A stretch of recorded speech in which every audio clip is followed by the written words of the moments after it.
पिछले एक हफ्ते में इंडिया और कनाडा के रिलेशन बहुत ज्यादा खराब हो चुके हैं। एक तरफ कनाडा ने इंडिया से आने वाले तमाम इमिग्रेंट्स और उनकी एप्लीकेशन पर पाबंदी लगा दी है और दूसरी तरफ इंडिया ने तमाम कैनेडियन सिटीजन के लिए इंडिया का वीजा बंद कर दिया है। 18 सितंबर को कनाडा के प्रेसिडेंट जस्टिन ट्रूडो ने कनाडा की असेंबली के फ्लोर पे खड़े होकर ये कहा था कि हमारे पास क्रेडिबल एविडेंस है जो कि ये प्रूव करते हैं कि हरदीप सिंह निज्जर के मर्डर के पीछे इंडियन गवर्नमेंट का हाथ है। Canadian security agencies have been actively pursuing credible allegations of a potential link between agents of the government of India and the killing of a Canadian citizen. और जस्टिन ट्रूडो की statement के बाद Canada की foreign minister ने Indian diplomat जो कि Canada में Indian intelligence का हेड था उसे भी कनाडा से एक्सपेल कर दिया। And as of today and as a consequence, we've expelled a top Indian diplomat from Canada. It is the head of RAW in Canada. और ये सब कनाडा के एक सिख रेजिडेंट हरदीप सिंह के कनाडा में ही मर्डर के बाद से शुरू हुआ है। आखिर कौन है ये हरदीप सिंह निज्जर जिसके मर्डर की वजह से दुनिया की दो बड़ी इकोनॉमिक पावर्स एक दूसरे के आमने सामने खड़ी हो गई।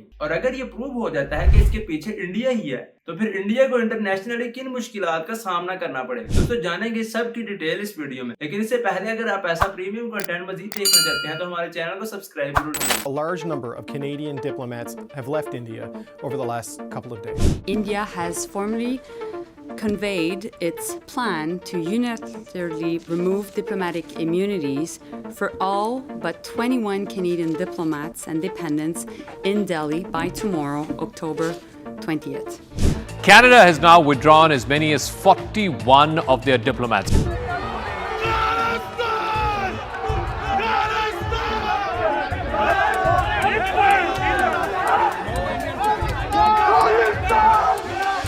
हरदीप सिंह 11 अक्टूबर 1997 को जालंधर के एक गांव बिहार सिंहपुरा में पैदा हुए थे। 1984 में जरनैल सिंह जो कि उस टाइम पे खालिस्तानी मूवमेंट को लीड कर रहे थे, इंडिया के गवर्नमेंट ने उस टाइम पे इस मूवमेंट को क्रश करने के लिए इन पर इंडियन आर्मी के थ्रू हमला करवा दिया और इंडियन आर्मी ने ऑपरेशन ब्लू स्टार के नाम पे हजारों सिखों को बेदर्दी से मार दिया। इस टॉपिक में मैंने एक डिटेल वीडियो भी बनाया था, उसका लिंक भी आपको डिस्क्रिप्शन में मिल जाएगा। ये वीडियो देखने के बाद आप उस वीडियो को भी देख सकते। और ऑपरेशन ब्लू स्टार के गुस्से की वजह से जब इंदिरा गांधी के बॉडीगार्ड्स ने उनका मर्डर कर दिया और ठीक अगले दिन ही उनकी हत्या कर दी गई तो पूरे इंडिया में सिखों के खिलाफ एक मैस मर्डर शुरू हो गया। इसमें तकरीबन 8000 लोगों की मौत हो गई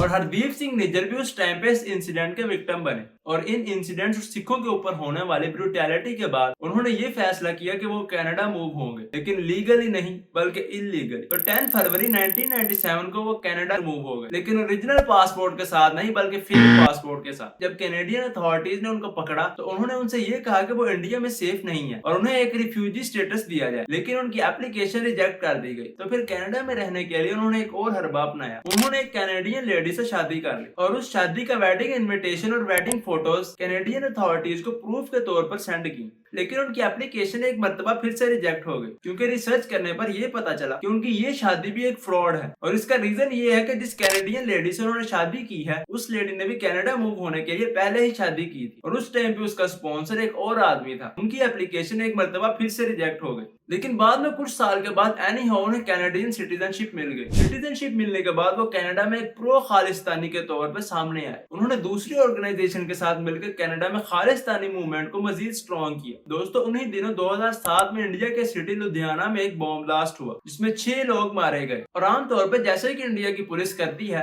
उन्होंने बगैर किसी इन्वेस्टिगेशन के ये स्टेटमेंट दी कि इस सब के पीछे सिखों और मुसलमानों का हाथ है। उन्होंने ये तक कहा कि उन्होंने इस इंसिडेंट में इन्वॉल्व कुछ लोगों को अरेस्ट भी किया है जो कि पाकिस्तान से ट्रेनिंग लेके आए हैं। After training in Pakistan, they came back to India and they started motivating youth and their friends for terrorist activities. 4 persons, including the alleged mastermind Gurpreet Singh, have been arrested.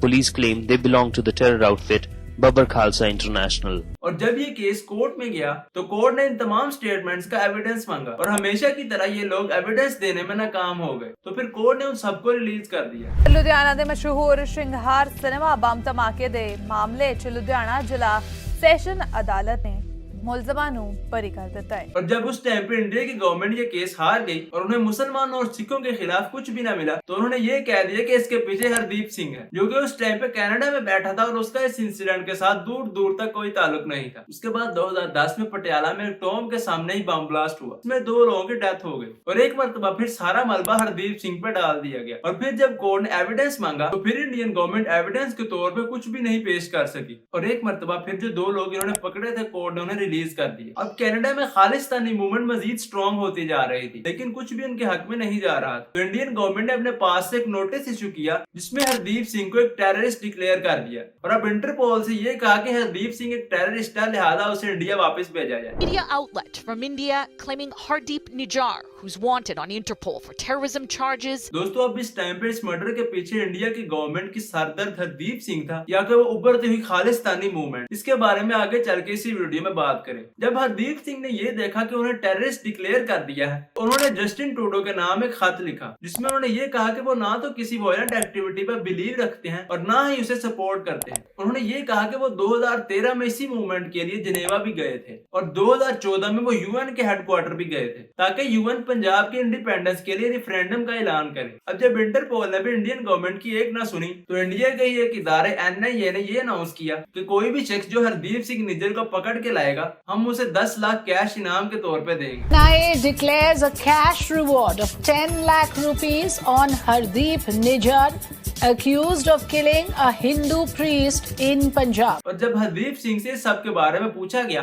तो वो बार बार यही कहते रहे कि उनकी मूवमेंट पीसफुल है और वो किसी वायलेंट एक्टिविटी को प्रमोट नहीं करते। कि ਤੁਸੀਂ ਇਹ ਕਹਿ ਰਹੇ ਹੋ ਕਿ ਜਿਹੜੀ ਤੁਹਾਡੀ ਮੂਵਮੈਂਟ ਹੈ ਉਹ ਪੀਸਫੁਲ ਹੈ, ਹਾਂਜੀ, ਉਹਦੇ ਚ ਕੋਈ ਵਾਇਲੈਂਸ ਨਹੀਂ, ਕੁਝ ਨਹੀਂ, ਤੁਸੀਂ ਆਪ ਦੇਖਦੇ ਉਹਦੇ ਨਾਲ ਤੁਸੀਂ ਆਪਣਾ ਗੋਲ ਅਚੀਵ ਕਰਨਾ ਚਾਹੁੰਦੇ ਹੋ। दोस्तों अब कुछ प्रेजेंट सिनेरियो की बात करें तो खालिस्तानी मूवमेंट इस टाइम अपने पीक पे है।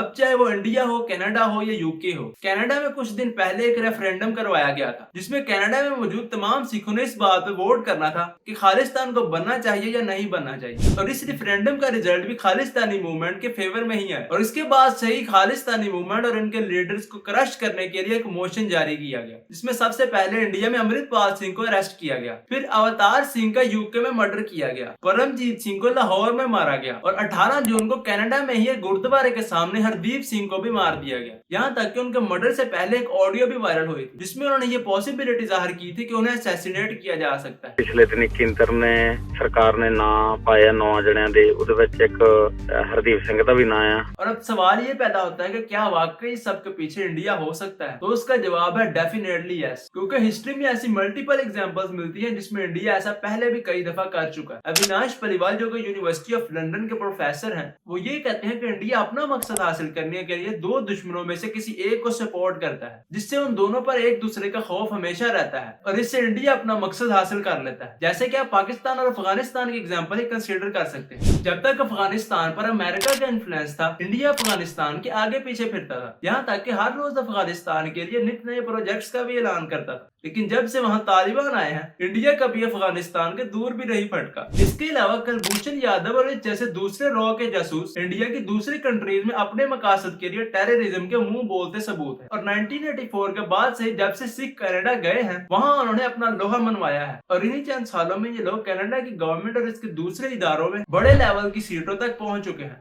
और इसी वजह से कनाडा की सियासत में भी इन लोगों का खासा इन्फ्लुएंस देखा जा सकता है। दोस्तों जगदीप सिंह जो कि कनाडा की न्यू डेमोक्रेटिक पार्टी के प्रेसिडेंट हैं, उन्होंने ये ट्वीट किया है कि वो इस मामले में इंसाफ के हसूल के लिए हर कोशिश करेंगे और ये करने के लिए अगर उन्हें नरेंद्र मोदी को भी कटहरे में लाना पड़ा तो वो इसमें भी कोई हिचकिचाहट महसूस नहीं करेंगे। इसके अलावा कनाडा ने इंडियन गवर्नमेंट के साथ ट्रेड और इस जैसे दूसरे कॉन्ट्रैक्ट्स को पॉज कर दिया है। कोसेंटिनो ने बताया है कि फिलहाल हम भारत के साथ आगामी ट्रेड मिशन को स्थगित कर रहे हैं और कैनेडियन गवर्नमेंट ने ये कहा कि अगर ये एलिगेशन प्रूव हो जाते हैं तो ये कनाडा की सोवरेनिटी के खिलाफ होगा और इस सब की इंडिया को बहुत भारी कीमत अदा करनी पड़ेगी। These allegations are true. They represent an outrageous affront to Canada's sovereignty. वैसे दोस्तों आप इस इंसिडेंट के बारे में क्या कहते हैं कमेंट्स में जरूर बताइएगा। चलिए दोस्तों आज के लिए इतनी, अगर वीडियो इन्फॉर्मेटिव लगी हो तो लाइक सब्सक्राइब जरूर कीजिए। अगर आप ऐसा प्रीमियम कंटेंट मजीद देखना चाहते हैं तो यहाँ पे क्लिक कीजिए।